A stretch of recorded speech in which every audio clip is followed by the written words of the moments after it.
Hey everyone, welcome back. Dave in History for the Ages here. So we're going to do World War One, 5 minutes. Please leave some comments as to what aspect of World War One you find most interesting. I have a longer playlist that covers a lot more detail on all this, but if you want something quick, you could just watch this, give it a like, a share, some comments. But here we go, right? So in terms of why, when do causes, battles, impacts, right? So the cause of World War One are pretty complex. They go back for a long time. In the 1800s, there was a lot of tension starting to develop between various European powers over things like colonization and other topics that I go into more detail on.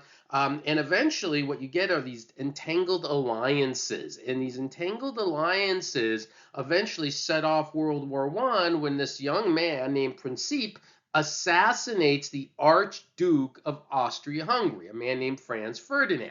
When he assassinates the Archduke, and this all has to do with conflicts in the Balkans over areas like Serbia and Bosnia and Herzegovina, and who has influence over these areas. And this eventually sets off this domino effect between these European powers, because Austria-Hungary is going to have an alliance with Germany and the Ottoman Empire, and meanwhile you're going to have France and England and Russia. They're going to have an alliance together called the Triple Entente, and eventually these alliances end up getting everybody to fight each other, where it didn't really make a lot of sense why they were fighting each other. So again, a lot more detail to it, but essentially this is how it all gets started, by one assassination by this young guy who barely weighs like 100 pounds dripping wet. Then we get into the battles of the war. And the battles of World War One, what we have is a two-front war, because as you see on this map here, you have Germany, Austria-Hungary, Ottoman Empire. Sometimes we call them the Central Powers. And you have France, England on one side, Prussia primarily on the other side. On the Western Front, you had some incredibly intense, harsh fighting, and you had these battles called the Battle of Verdun, the Battle of Somme, very detailed battles that lasted a long time with very little progress. I'm going to talk about trench warfare here in the next slide in a second. You had on the Eastern Front multiple battles that Russia was involved in, like Tannenberg. And then you had other fronts down in the Middle East, like the Battle of Gallipoli, that the Ottoman Empire was involved in.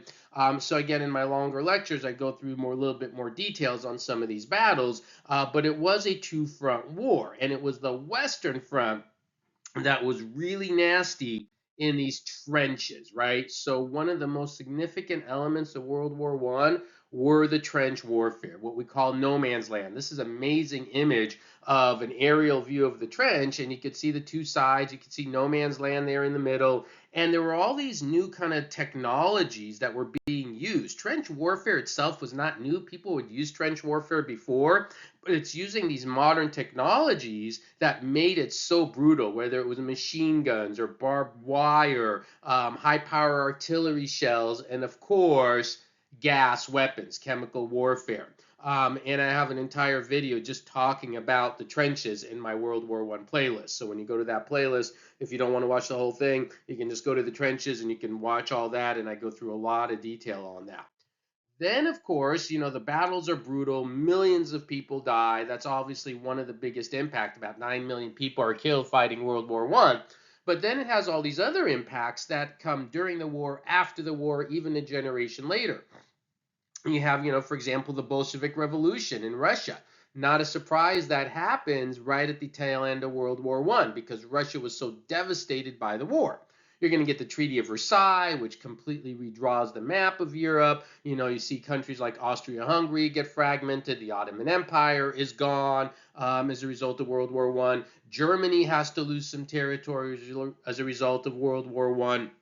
And again, I have a lot more detail on that. So obviously the map of Europe changes, political parties change, political influences change. It creates a whole what we call lost generation, a very somber time in many respects. Even though we call it the Roaring 20s, there is this kind of lost generation that comes out of World War One because they didn't expect it to be so brutal.